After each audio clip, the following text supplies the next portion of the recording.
Yeah. As stated, my name is Vincent Alston. Just a little bit of history. I'm from Jersey City, New Jersey. My mom and my dad are originally from down south. Things were getting heated upstate, so my mom moved us down here. We went to the little school called Terra County, the Terra County Green Waves, and I've always was into sports, loved basketball, so that was my thing. My uncle, people kept telling me I was going to be like my Uncle Kenny. Now my Uncle Kenny was one of the best to come from that area. Went to Alston State and got drafted by the sixth round, in the sixth round by the Philadelphia 76ers. But my Uncle Kenny had two wolves on the inside of him. He had that wolf to play basketball, and he had that wolf inside of him that dealt with drugs. But growing up, they kept telling me, "You're gonna be just like your Uncle Kenny." I saw two people in one, and they never gave me determination which one. So I picked which one. I was gonna be like Uncle Kenny, the basketball player, because for me that was my thing. And so I used that gift that I had. I worked hard, and I went into the United States Navy. I'm also a U.S. veteran. I was in Operation Desert Shield / Desert Storm. And after I got out, my passion for basketball was still there. So I went to Fort Valley one weekend to pick up my sister. And I just off a whim, asked her, who are some of the basketball players? And she showed me. I went to one of them. I said, "Hey, where's the coach's office?" And they took me to the coach's office. I said, "Hey, I want to try out." Just so happened, they was about to have practice. I went in the gym, tore the gym up.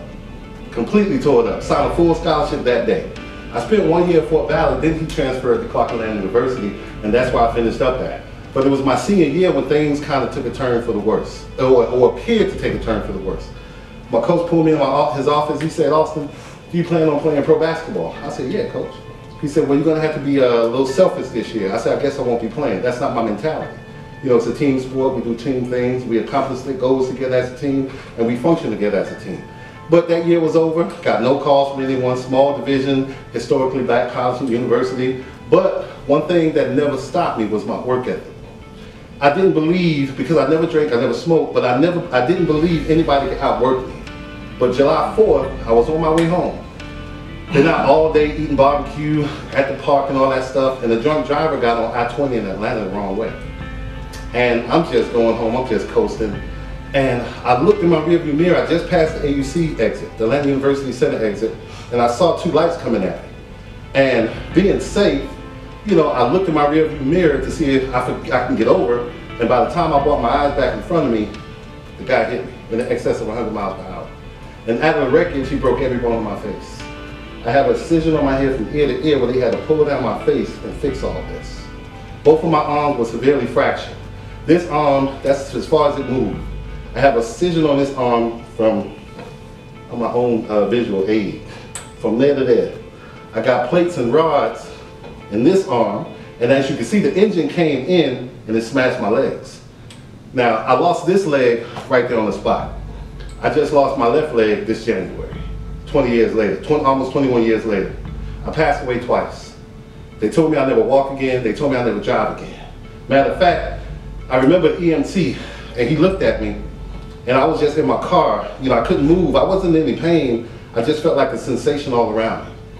And I remember saying that if it's my time, I'm ready to go. And I held my breath, and I felt myself drift.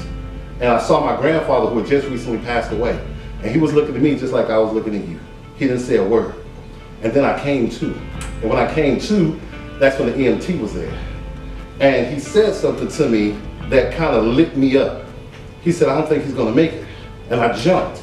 And I didn't know what condition I was in. Teeth were falling out my mouth and all that stuff. And I said, "I'm going to be all right."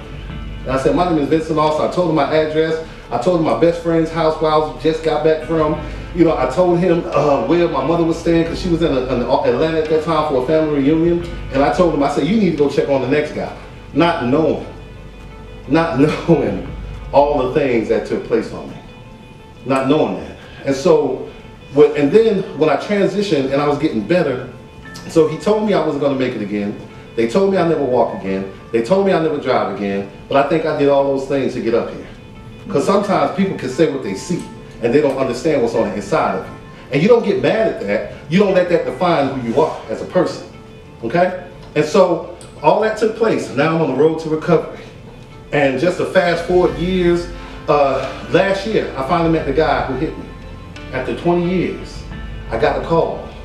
And when you think you're over something, and you say you forgive a person, but then when that situation happens, you realize you got some residue up on the inside of you. That's what happened. Because my agent called me the next day because he found me a job to play overseas. So all the opportunity, the things that I worked hard for, student first, athlete second, was gone because of someone made a decision to do something that they wasn't supposed to do. So I met him. And I remember his attorney coming to me and saying, hey, his sister wanna talk to you. And she was boohoo crying. And I already had, because of what was going on that day in court, the judge was on fire. He was getting everybody.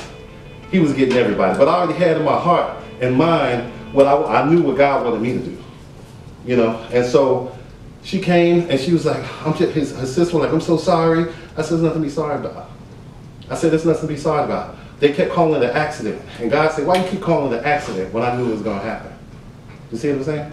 He said, matter of fact, you can't even find the word accident in the word, so stop calling it an accident. It was something that I used to get to you. It wasn't bad because all things work together for the good of those called according to the Lord. So I had to find the good out of it. So I had a choice to make. And I found that thing on the inside of me where I had to forgive him. You know, when you hold on to unforgiveness, you allow someone to live in your head and your heart rent-free. And so I had to serve him his eviction notice. I forgave him. Although I never met him, I forgave him. Because the forgiveness was more about me than anybody else. So I had to let that ride. And then when I met him, met his sister, I said, listen, don't worry about anything. I said, it's going to be okay. And the judge, and then they overlooked me, the DA office, it was my turn to come up. And the district attorney office said, called my name, and they said, well, Judge, I don't think Mr. Alston is here. But see, the bailiff knew me from the last time I was there. So he came and spoke to me, and so he walked up to the judge, and he whispered in his ear that I was here. And he said, Mr. Alston, are you here? I said, yes, and I stood up. And so the judge wanted me to take out some legal actions against the district attorney office, but that wasn't my problem. My thing was making sure that this man knew that I forgave him. And so when it happened, the judge read off all these charges. I said, what you want me to do? I said, I want to give grace to where it was given to me. And I want to forgive him. And I want to let him know that I forgave him so he can move on with his life. Not knowing that what he did to me, somebody, a drunk driver, had killed his girlfriend. You know, so now it was personal for him. He didn't realize the impact that it made, but it was personal. And so I forgave him and we got along. And I called him every now and then just to check up on him. But I still was having issues with my left leg. And last November, the doctor said that, okay, we need to amputate it. I was like, cool, I've been wanting to do it anyway. And then he said, well, you know, 80% of people that's double amputee, they never walk again. I said, well, I'm in that 20%. And he was like, no. I meant to say this. Out of the 20% of people that are bilateral amputee, only 6% walk again. I said, I'm in that number too. You know what he was trying to put on me? Excuses. He tried to put on me excuses. You know what? This is what I've learned. You got to be stronger than your strongest excuse. You got to be stronger than your strongest excuse. He tried to put on me some clothes that did not fit, and I wouldn't allow him. We all make excuses. You ever woke up and say, I don't feel like getting out of bed? I don't feel like going to work? Those excuses. What excuses really is that you don't want to be held accountable of something that's required of you. What if I would have let them excuses get me? I got denied for Social Security. They told me in their eyes I wasn't disabled. Guess who I work for now? Social Security. I work for the same place that denied me because I could not allow the excuses of other people to jump on me. And then guess what else I learned? I learned about choices. And I'm going to just speak this little definition to you. The reason why you are where you are, the reason why you're not where you used to be, and what's going to get you to where you're trying to go are the choices you make. And guess what? Only two things happen when you make a choice. Consequence or reward. Pick one. Which one sounds better? Reward. Who wants rewards? It's effortless almost. The only time you make a jacked up decision when you're at the peak of your emotions. I've never seen someone at the peak of their emotions make a rational decision. So it's about calming down. It's about analyzing the situation. It's about realizing, like Mr. Berry said, the choices you make, Mr. Berry said, the choices you make affect everybody that knows you, that's affiliated with you, that's attached to you. So With me,